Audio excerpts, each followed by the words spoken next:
What's going on, everybody? Joe with the Big Sky Model Workshop. One more quick video for the night. I've got a couple things I thought I would update everybody on, and I got a shop card shout out. So this shop card shout out goes to Mike at Mike's Mods and Customs. Thank you very much for the card and the cool sticker. I'm going to have to get a bulletin board and a place to start putting stickers. So if you guys are not checking out Mike's channel, please do so. He's about 7 subscribers away from 1,000. So let's get him over that 1,000 subscriber mark because he's got a great channel. Does scale model stuff. He does 1/64th scale stuff, which is cool. I used to restore Redline Hot Wheels and made customs for my kids. So I totally dig what he's doing there. And the scale model stuff. He just did a video where he actually built a 1/32nd scale model while he was on vacation, which is really cool. Like, I want to do that now. So go check his channel out if you would. So figured I'd give you guys an update on some projects. I got 3 group builds I'm in the middle of working on right now, and I thought I would give you some updates on how each is going. I'll be right back. All right, so the first one that I got going, this is the Blue Ox Model Shop Street Machine group build that goes through the end of the year. Jason's putting this one on. I picked my kit, and that was about as far as I've gotten, honestly, except for a couple things. I did pick colors. We are going to go with Tamiya TS47 Chrome Yellow over TS26 Pure White. I think that'll be it's going to be a two-tone. And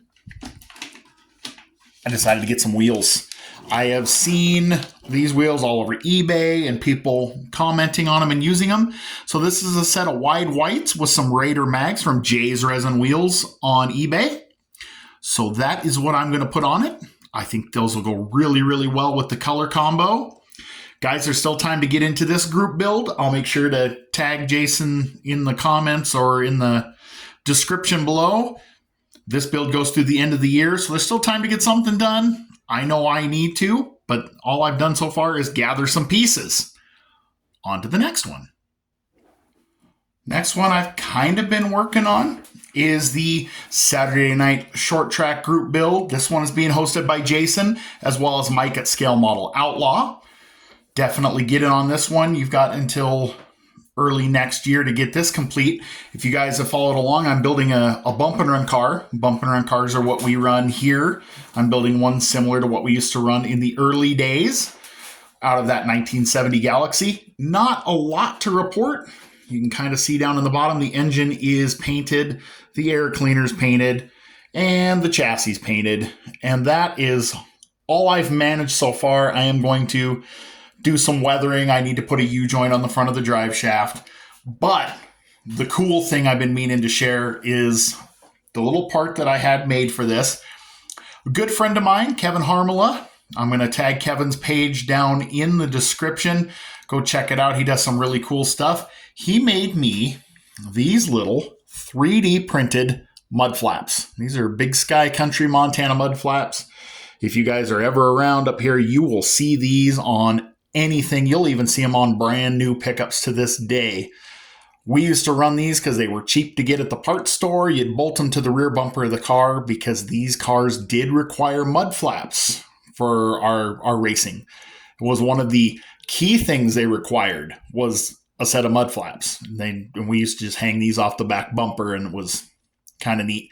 He made me a few of these, which is good because I'm going to build a few of these cars as time goes on. So I will tag him in the bottom. He's got a pretty cool page, covers some 3D printing stuff. Thanks, Kevin. I really, really appreciate it.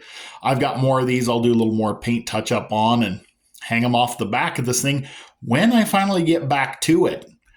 So that was that one. I've got one more to get you on. I'll be right back.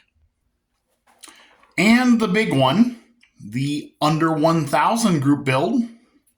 Still trying to plug away on this one. Working on this GTO Super Stalker, trying to get this all put together. This, once again, is hosted by Model Speed Shop.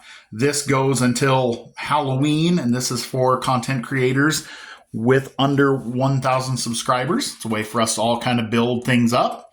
So I'll kind of adjust my camera a little bit here. This is where I'm at. I'll show you the chassis first. So on a side note, if you guys don't have one of these little rotisseries, get one. My gosh, this thing is cool. Saw it on a video on the Luca C channel. It is designed to hold circuit boards. I think I paid $17 for this thing shipped. But chassis, you can see, is painted. I am going to do some detail painting, and I'm going to weather it up a little bit, make it dirty. As you can see, my seat has some paint and detail done. My wheels, on the original car, my wheels were black, but I just figured this gold would kind of help make things pop. Roll cage, I do remember painting the top of the roll bars gold to kind of match the top part of the car. So I started with some black primer and lightly fogged some gold to kind of make it look like it's supposed to. The engine is painted. It was GM Corporate Blue. I do remember that. So I hit it with some black primer and then just lightly dusted some, I think it's Krylon Shortcuts Bonnet Blue. Kind of looks like GM Corporate Blue. Main reason I grabbed it is because that color is going to be used on another NASCAR build I'll be doing sometime down the road, and it was close enough, and it's what I had. So I will probably weather this up because I'll add some grease and some oil leaks and stuff because mine was a beater that way. So, and then the body. So you guys might have seen I did an update post, but I have got screen door material in the windshield area and the grill, which kind of looks just like expanded metal, which is what we used to use on these for windshield screen. So I've got that glued in place. So the paint is far from done. I had said in the intro video for this that I would paint the car the exact same way I painted it in 1997, and I'm going to. So right now, it's got the red laid down, which is just the Krylon Shortcuts red. I'm going to let it dry because I had to order some tape. I forgot to order some narrow masking tape. And what I'll have is a pinstripe that ran across the top of the body line. I will mask that off and the roof number. Then I will paint the top half of the car gold. And the doors, and then I will mask off my numbers because this is how I painted it back then. I literally laid out my numbers just in block out of masking tape, and then I'll lay the black down. And so the car will be painted the exact same manner with the exact same, close to the exact same materials as I painted in 1997 when I had it. I didn't have a paint gun or an air compressor. I mean, I built stuff literally with electric power tools on a gravel driveway and rattle cans. So I'm kind of paying homage to that and those days with this one. I might even go ahead and throw a pair of those Big Sky Country mud flaps on it for good measure. So I will keep working on that. Tomorrow I'll get some detail painting and weathering done and get everything assembled but the body probably. So that's what I've got going on, but I thought first I wanted to give Mike a shout out. Thank you very much for the shop card. Everybody who has requested one, they are out in the mail. I hope you're getting them all this next week. If you'd like to swap shop cards or just like a shop card period, I will make sure my email is either in my about section or in the comments here. So send me an email. I'd be happy to send you a card. And if you like, I'll send you one of my hero cards while I've still got some left. And that's it for tonight, guys. I'm going to get back to building. Hope you guys are having a great night. Why don't you go build something if you get a chance? I'll catch you on the next one.